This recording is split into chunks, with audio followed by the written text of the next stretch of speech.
Have a parametric function. X is sine of t and y is cosine squared. We're supposed to set up the integral for the arc length. Well, for arc length, if it was just y equals a function of x, then arc length would be integrate 1 plus the derivative squared dx.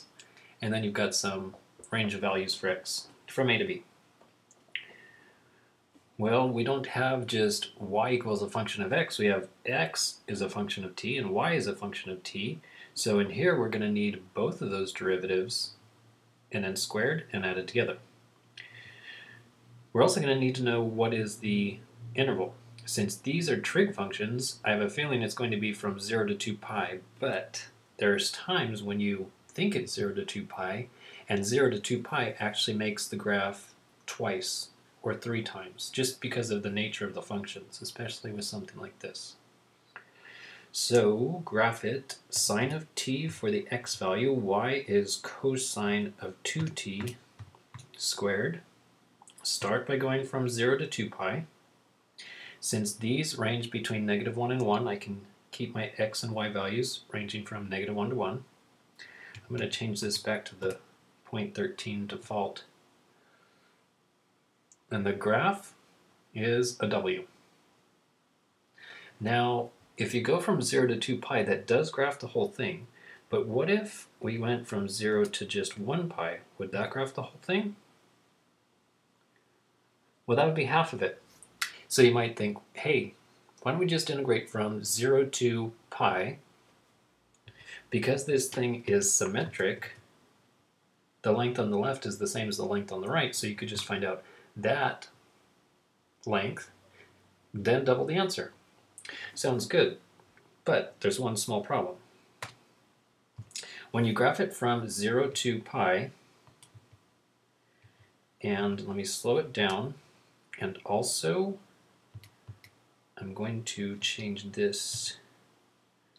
Yes, now watch the graph. So it's going to graph, and right there it gets to the top. It then stops and goes back. So if we were to integrate from 0 to pi, that would be double the answer. So it really should be from 0 to pi divided by 2 that will graph it just once. Let's see. There's pi over 2, and it stops. Okay, so we should be graphing from 0 to pi over 2, and that's one side of it. And then, to get the left side of it, double the answer. Now we need this idea, but we have two derivatives. So we're going to have the square root of, take the derivative of sine is cosine, and then square it. Then we need the derivative over here, so the derivative of this is going to be the 2 gets brought down in front, and then it's cosine of 2t.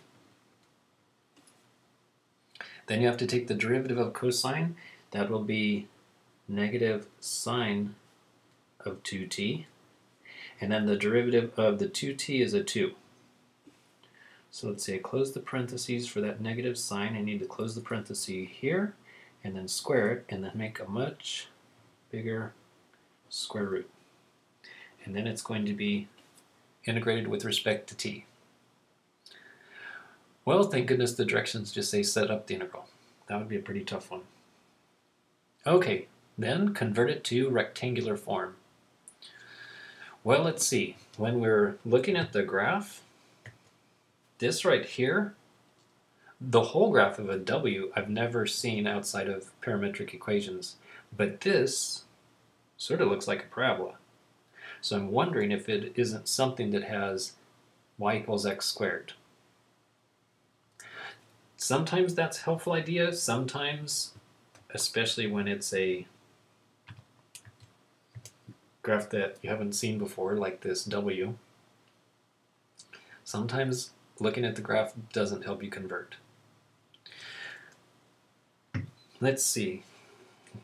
with eliminating these, so we're supposed to eliminate the sine and the cosine, eliminate the t, we need something like sine squared plus cosine squared equals 1. Now that doesn't say cosine squared of a 2t and sine squared of a 1t can be added together and equals 1. The argument has to be the same. So we need a trig identity to replace cosine squared. So there's 3 to choose from.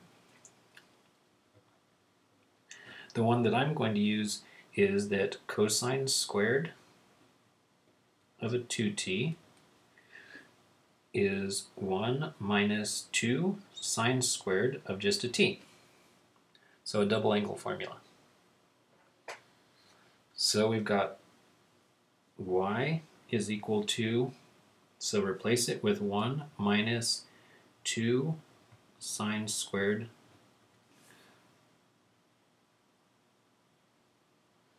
And then from this one, the sine can be replaced with x. So we'd have y is equal to 1 minus 2, and then sine squared, so that would be x squared.